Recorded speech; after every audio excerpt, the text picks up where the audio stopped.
Euh, et quand on était fatigué, ben, la grand-mère, la tante s'occupait de prendre le bébé. Et quand tu sais, toi, tu avais besoin de te reposer, ben, la voisine allaitait ton bébé pendant que toi, tu allais prendre une sieste de 2 heures. Et, enfin, tu vois, tout le monde te faisait à manger, les gens faisaient le ménage chez toi, puis etc., etc. Donc, cette période, ça te donnait l'espace, en fait, pour réapprivoiser ton nouveau toi. Donc, Mhm, mhm. prendre conscience de cette mue et avoir l'espace pour accueillir le nouveau toi. Alors que là, aujourd'hui, nous, on n'a aucun espace pour faire ça.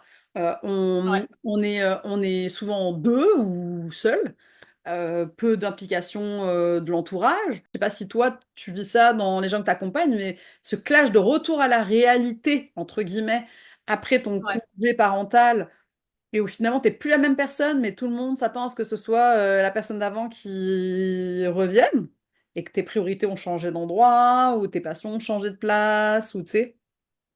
Tout à fait. Mais c'est super intéressant ce que tu dis parce que en fait, je pense qu'on peut l'extrapoler à plein d'autres phases, de dire finalement, bah tu sais, c'est un peu comme un serpent. Littéralement, la mue, c'est ça quoi. C'est je perds mon ancienne peau et je me refais une nouvelle peau.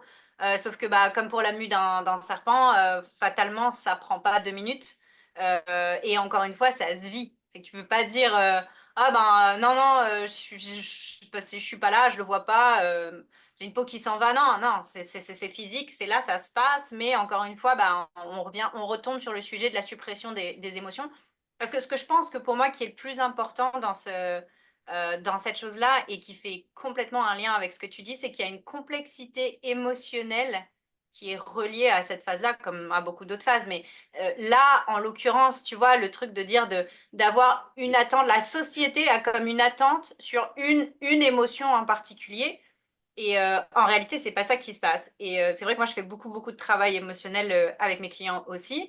Et en fait, c'est d'aller appréhender comme la complexité émotionnelle parce que la plupart des gens, tu sais, c'est une capacité et puis ça s'apprend. Mais apprendre à inclure toutes les émotions en même temps, dans le même timeline, au même moment et dans le même endroit géographique, c'est des choses ça fait partie des choses qu'il faut qu'on réapprenne en tant qu'individu et comme du collectif